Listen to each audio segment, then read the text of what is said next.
Olá, meus adoráveis, tudo bem com vocês? O meu nome é Will, eu sou o Adorável Cinéfilo, sejam bem-vindos novamente ao meu canal. E o vídeo de hoje é a crítica de Zona de Interesse, o novo filme do diretor Jonathan Glazer que está indicado ao Oscar 2024. Será que deu certo? Vamos conferir na crítica de hoje.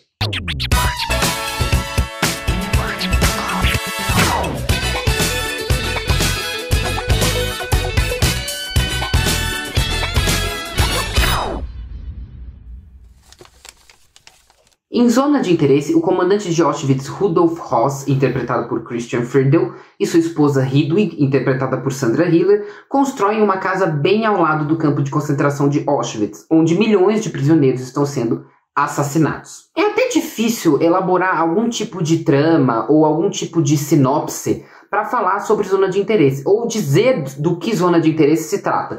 Porque é um filme que não tem propriamente uma história, não tem propriamente um enredo em si. É um filme todo calcado, todo pensado em uma ideia.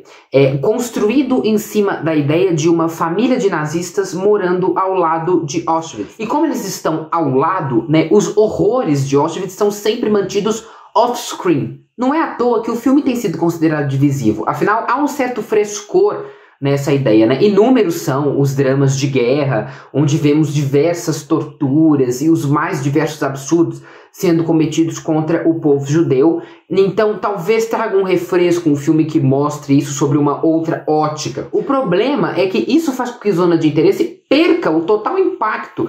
É um filme que praticamente não tem impacto algum, porque a tragédia é apenas ouvida ao longe, ela nunca é vista de perto. Então como que o Jonathan Glazer executa isso? A família de nazistas vive um cotidiano muito comum de regar flores, passar roupa, o pai vai trabalhar, as crianças vão brincar.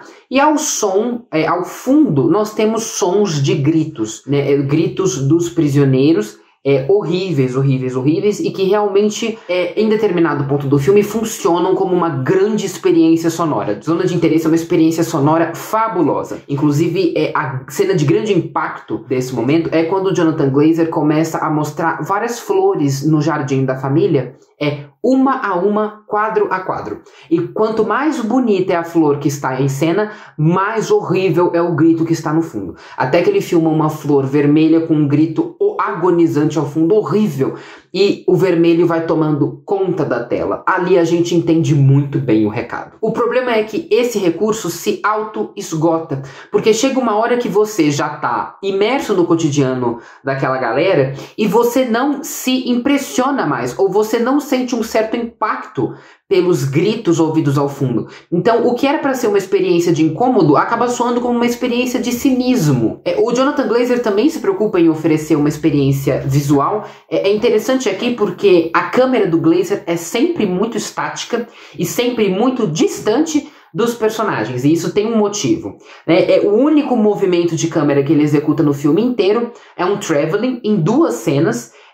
Tirando isso, o filme é completamente estático e intercalado por cortes secos. Não há nenhum tipo de movimentação de câmera, tirando os dois travelings que ele executa no jardim da família. E ele mantém a câmera distante porque ele quer que o espectador tenha distância dessa família. O objetivo não é o espectador se apegar a eles, o que poderia ser uma tática para fazer o filme funcionar. Afinal, se você se apega a uma família que é capaz de viver, de conviver ao lado do maior absurdo, da maior tragédia do planeta, é sinal de que alguma coisa está errada. Mas o filme não consegue articular essa discussão e não quer articular essa discussão. O Jonathan Glazer te mantém o mais distante possível dessa família. E o que acontece é um filme totalmente apático, porque você não consegue se envolver com nenhum personagem, ou no mínimo se importar em querer saber o que vai acontecer com algum personagem. Justamente porque não há muitos acontecimentos, né? É um filme todo calcado nessa ideia de você ouvir os horrores de Auschwitz e não ver.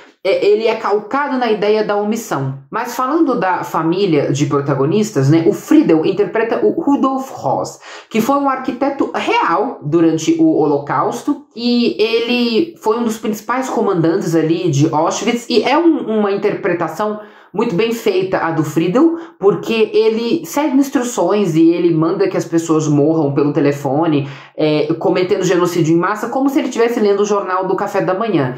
Né? A naturalidade desses personagens é o que o Jonathan Glazer usa para apavorar o espectador. Da mesma forma, a Sandra Hiller interpreta a Hegel, a esposa do Rudolf, e que é muito interessante ver como ela consegue conviver com o seu lindo jardim florido ao lado de um campo de concentração com os maiores horrores da humanidade, provando que pessoas más têm muitas formas diferentes. No entanto, essas pessoas horríveis, né, são mostradas como pais, né, como uma família. E é engraçado também porque o Rudolf, ele lê para as filhas, na hora de dormir, um conto de João e Maria, um conto que pode ser muito associado ao antissemitismo. Afinal, as mulheres judias eram vistas como bruxas, né, que iam roubar as crianças alemãs para os seus cultos pagãos. Então é interessante ele citar João e Maria aqui, especialmente porque o Jonathan Glazer intercala ele narrando João e Maria com uma filmagem em negativo de uma garota colocando maçãs no que parece um aterro, ou no que talvez seja o campo de concentração.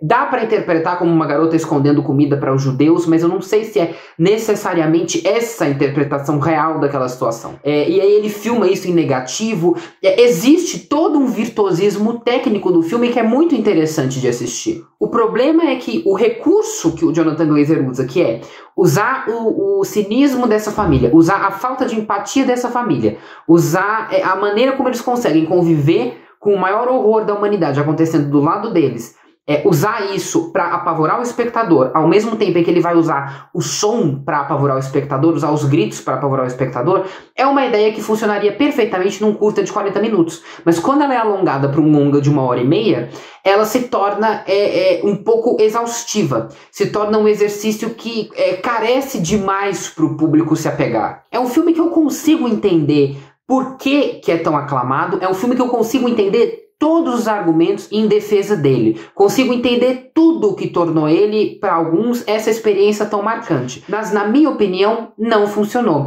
E isso acontece. Existem críticos que vão amar determinados filmes e outros que não vão ser pegos pelo filme, que não vão se envolver no filme. E isso aconteceu comigo em Zona de Interesse. É um filme inegavelmente bom, inegavelmente bem feito, com um virtuosismo técnico absurdo, mas que não consegue te prender, não consegue te engajar, por causa dessa apatia e desse cinismo que parece vir do próprio diretor em um exercício que se auto-imola. O resultado pode ser um filme bem interessante e muito bom, mas tediosamente chato.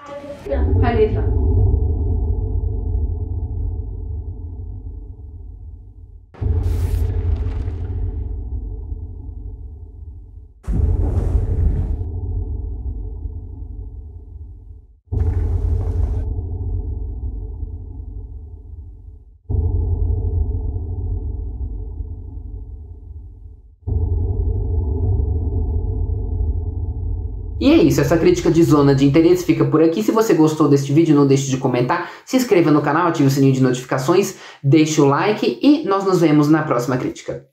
Até lá!